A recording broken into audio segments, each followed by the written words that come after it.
Hello, everyone. I'm Adrian Sanabria, host of the Enterprise Security Weekly podcast, and I'm here to host another installment of SC Media's InFocus. These interviews feature some of the top thought leaders in the cybersecurity space.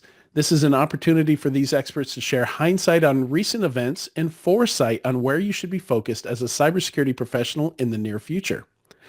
Today, we're discussing the state of Active Directory. Joining me today is Sean Deuby, principal technologist with Semperis.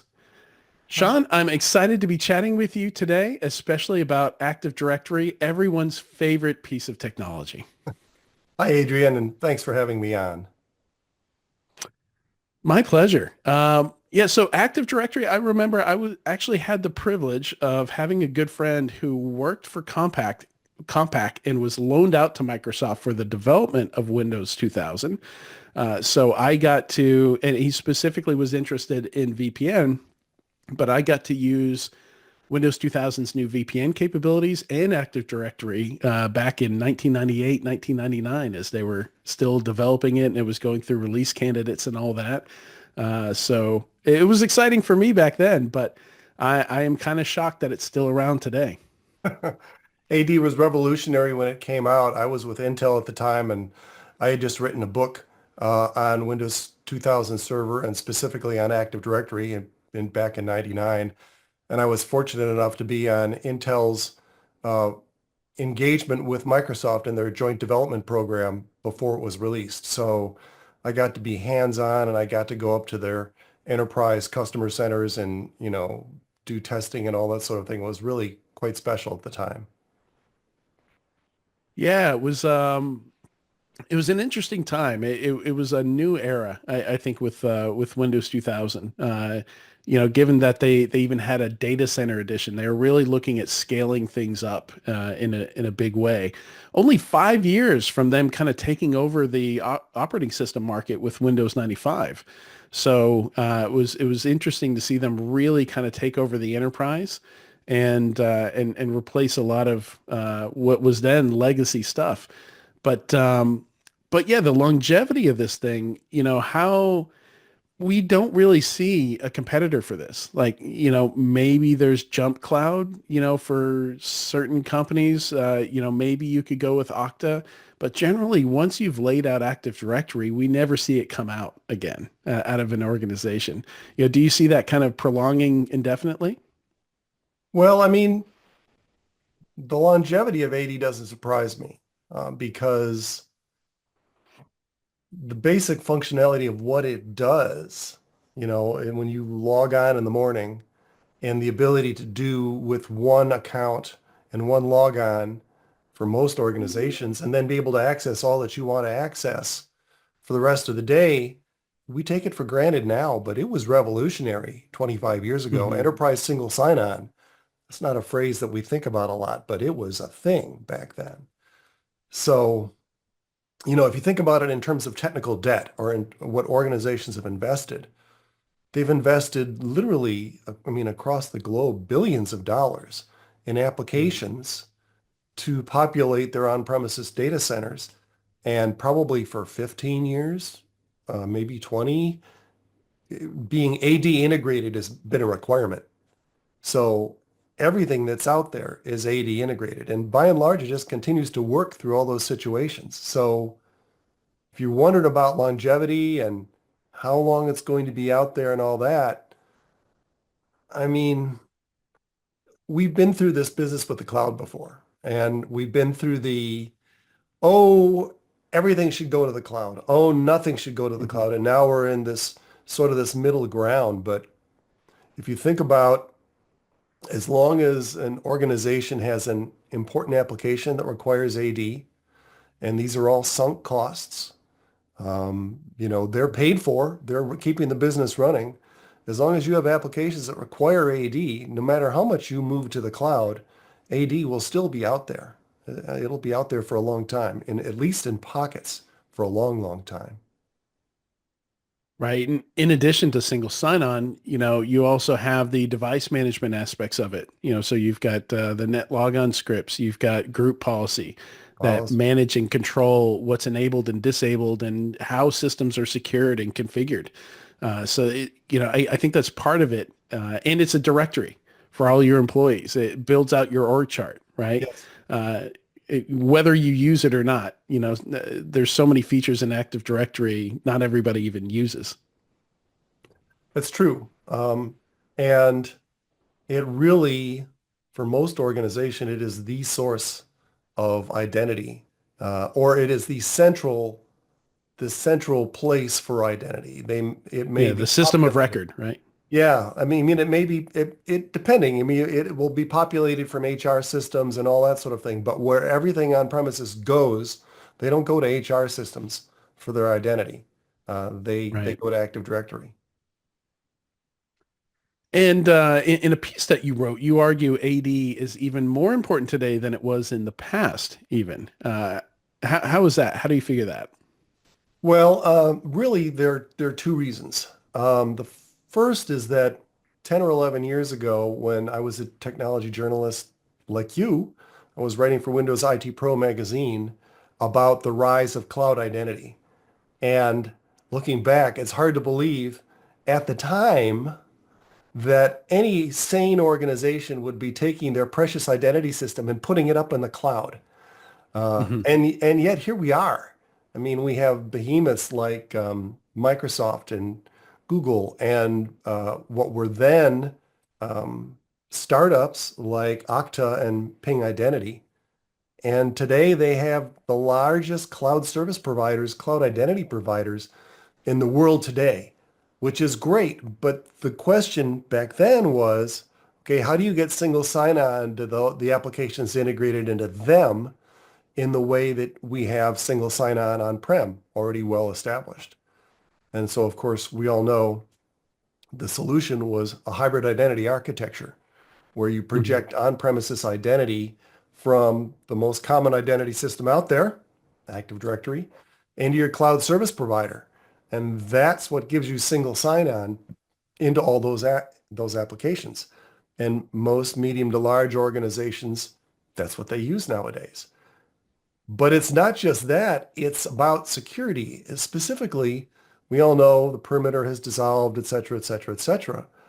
But what has come out of that is that identity has emerged as the single most important component of a zero trust security architecture. And that's not me saying it. That's Hmm. NIST in their implementing a zero trust architecture document saying it. And so what's at the bottom of identity for most organizations? Active Directory. So amazingly, we find ourselves in a position where AD is at the core of modern security.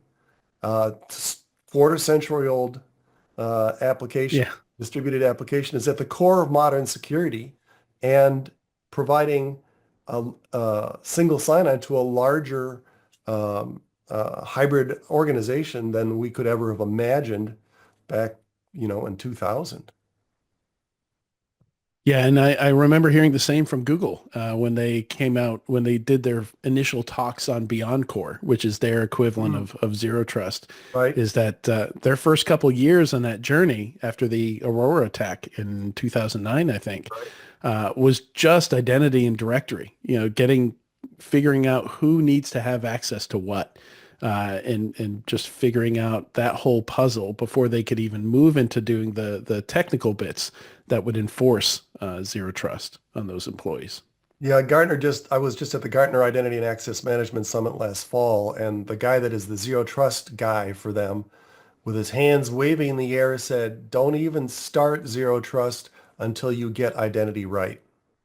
Yeah, yeah. You conduct some polls in your webinars that I find interesting. You ask attendees when they plan to shut down AD. What are the kinds of responses you get?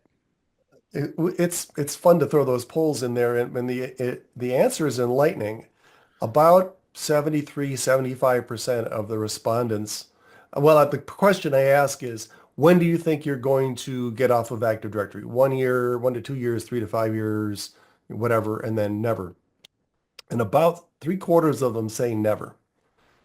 So I thought yeah, that's a telling statement. Yeah, yeah, for sure. Oh, and and what would you go on to? I guess would be the follow up from that. Like, and I imagine most people don't really have an answer for that because it does so many things beyond just the authentication piece. It's true. And, Um, and if you actually do a little bit of research, you try to look around and you find out are there case studies of companies that beyond a few individuals that have actually moved off of Active Directory, and there are not very many still to this day. yeah, yeah, yeah, I imagine a lot of it depends on how your business runs, what you use Active Directory for. Certainly if you're 100% max, or 50% max, or, some significant percentage of devices that don't really play very well with Active Directory, maybe it's easier. Right. Maybe it makes more sense. But yeah, once you have thousands of Windows systems, it doesn't make a lot of sense not to use AD. It was a very smart um, design and marketing move by Microsoft to do what they did to release a really cool product like Exchange, and then decide that Mhm. Exchange is email. And Exchange was Active Directory integrated. As an AD guy, I like to think, well, everybody got AD because it was just so cool. But the reality is, most people got AD because they They wanted had to. Exchange. Yeah. Yeah, that is a prerequisite to installing Exchange for sure. Um, yeah, and some people even ran Exchange on primary domain controllers, which is not a good idea, and you should not do Eh, that. Let's not go there. Right. So why, you know, so all this comes back around to AD being so central. It's really comes down to more of a business decision, I'd imagine, more of a like financially, would it even be worth using anything other than AD at this point? Right.